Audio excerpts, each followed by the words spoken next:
does it decrease the production of the eggs? It can be genetic.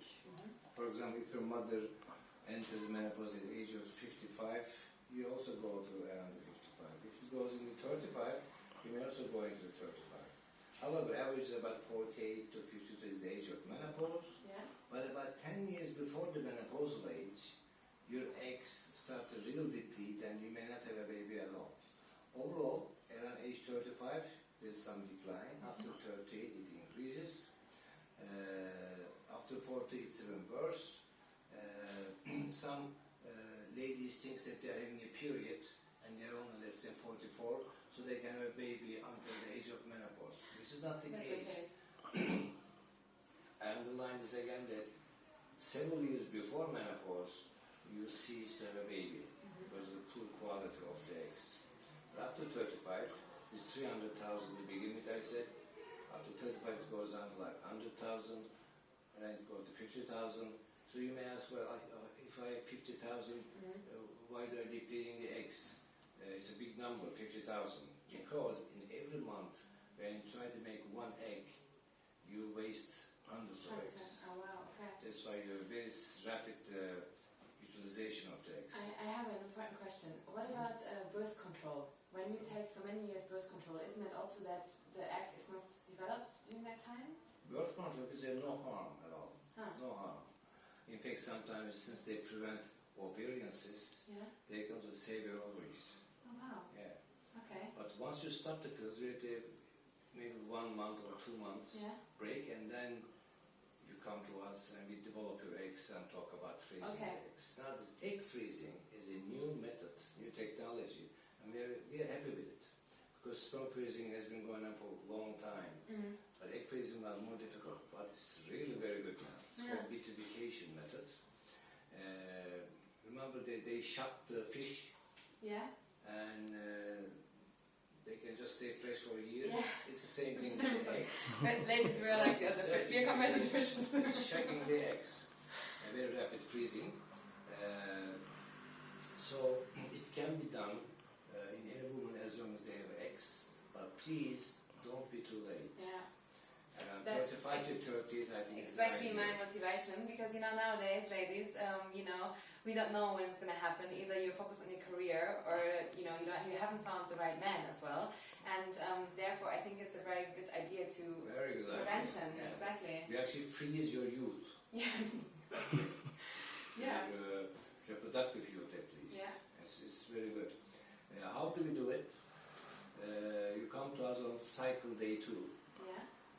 And we give you about 10 days of injections to make the eggs bigger so we can see them. What kind of injections are these? Those injections are the hormones that your brain secretes, actually. You have them.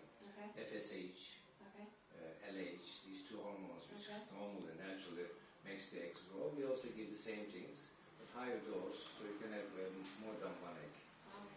We give them only for 10 days, and around the 12th day, under very light anesthesia, to the vagina, we enter the ovaries and suck them out.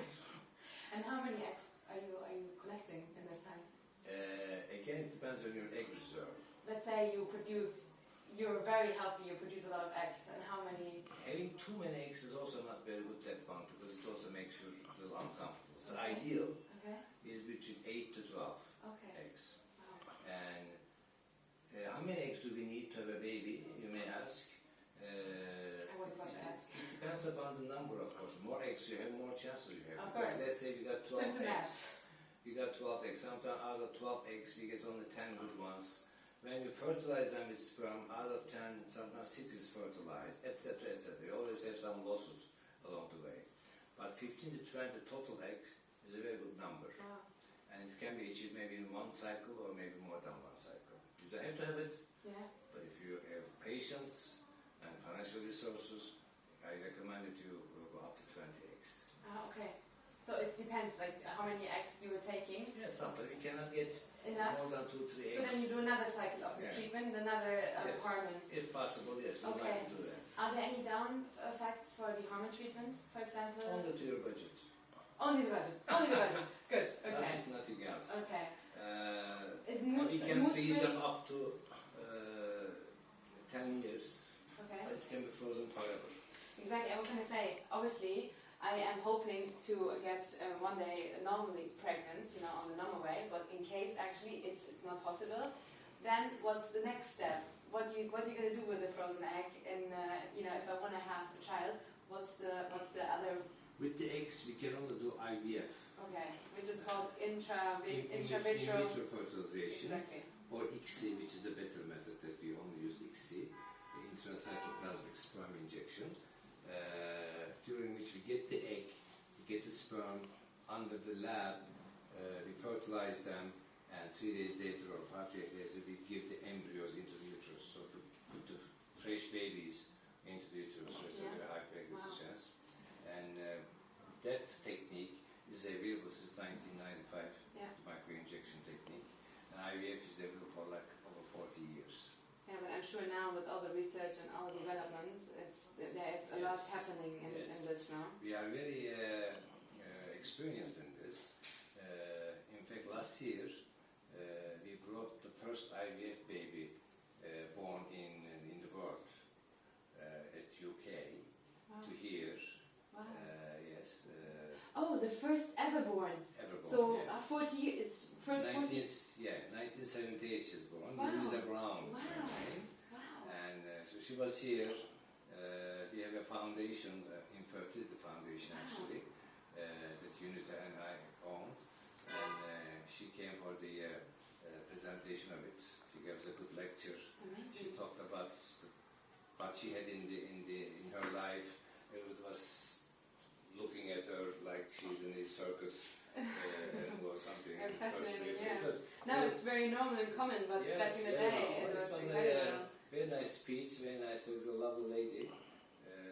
So we also do IVF in Turkey since 1990. We have a long experience. We are the first unit actually to do the IVF. I'm curious, since you actually create life in the how you call it, in the glass, or how you call it, in the vitra. In the petri dish, Yes, I'm curious. Talking about genetics, think problems like Down syndrome, for example. At what early stage can you actually find this out? Can you actually see it? Okay, this embryo could be have a sickness. I don't know. Only it's the 3-day embryo. In a 3-day embryo, you can actually see that. 3 days. Wow. And So we don't transfer it. okay, I think this is something When we reach to 5 days, we have a lot of abnormalities we can see. Yeah. On day 3, we see 5-6 abnormalities, one of which is the Down syndrome. Wow. And legally, I'm not very informed about it, to be honest. So that's why it's incredible to have the opportunity to actually talk to you directly.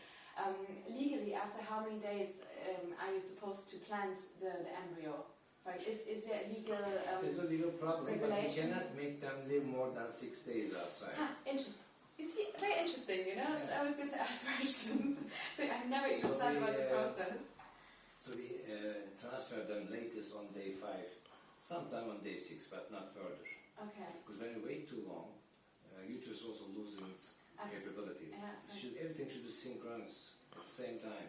Okay. 3 days, 4 days, 5 days is the best time for uterus to accept the babies. Explain me that. You take the cell and and the sperm and you fertilize it. We stick the sperm into the egg Exactly. and then put them in the incubator, and then we just watch 2 days later that it becomes 8-cell embryo. And then you prepare the women basically at the same time. So In the basically. meantime, she was being prepared with some injections again, just for the uterus to accept it. Okay. So timing is very important. It's very, very important. See, it's you see that you actually have a special treatment as well after this fertilization happened at the same time, basically. Timing is very, very important. Yes. Wow, that's incredible. It's like science fiction. It's very nice. Yeah. I always have some, not some, but a lot of excitement when I just see that egg dividing into 2. Yeah, I mean you have Follow seen me a lot. dividing into 4. It's amazing. I still feel like this. Wow. Very Yeah, interesting, especially you saying it after all these years, Yeah. having seen all We this. love our job, and we really Well, you are unfortunate that we are responsible to create life where usually it wasn't possible. Now, I think it's a very interesting topic to discuss and to create awareness, because I think the general public, there's a lot of different opinions. I think in Germany, for example, I remember that there's some, like about genetics, protecting the embryo. There's certain Yes, laws. in Germany that they don't do genetic examinations, Yeah. and in a lot of countries. but in Turkey we do, and I think we are very good at it because it's a long experience. Yeah, it's important to know. Yeah, it's really important to learn more about it and to have a public dialogue about it. I think that's important. So you guys don't need husband, don't need this, don't need that. You can do your own working and freeze your eggs. Men in the world, don't worry. That's not my main. That was not my main motivation. But I'm just saying, in case that you don't know the timing in life, and I think it's more like an insurance actually. Freezing your eggs, it's like an insurance. One of good things, good news, is that uterus won't get aged. Ovaries are. So like. My record is 56-year-old woman. Wow. You may hear it from the newspapers that 70 years old in India or 60. They are not, of course, with the eggs of 70 years of age, but with the young eggs. It's funny you say that. I remember one time a mother said that to the daughter. She had an operation, and before she said, but nothing's going to happen to my uterus. So in worst case, I can still deliver the baby, and it actually happened because of the genetics. I know that a daughter that couldn't have a child, the mother actually delivered the baby. So and another thing I should tell you is that we also do it in the married couples. Like they have one baby, but they are not sure about the second baby. Whether they have it or not, what's the finances, the situation of the world, etc. So they also freeze the eggs. Yes.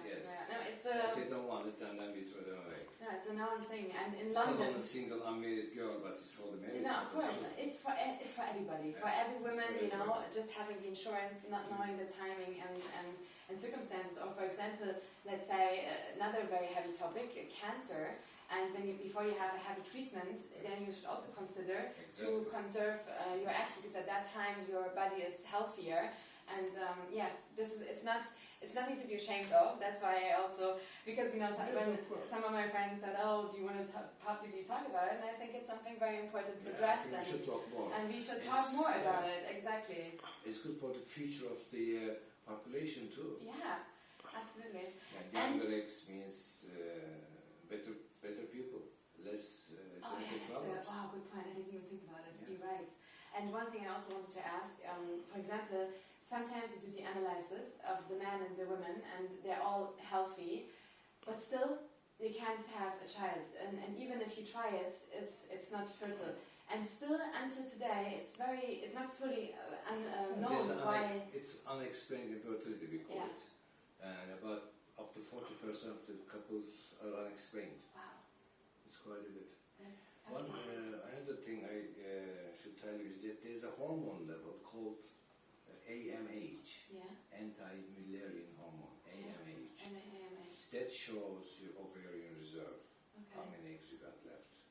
So I recommend all the ladies maybe to do it once a year, just to make sure that they have good AMH. AMH. Anti-Mullerian hormone. Ladies, go to the doctor once a year, check that. So then you are aware of If it is good, maybe you are okay for another year. But if it's going down, check your doctor to talk about it. That's why I actually wanted to ask you, how do you actually know? Like I was saying, how many eggs do I have at the moment? I wanted to ask you how you can test it. We checked hormone and we also check with ultrasound at the same time.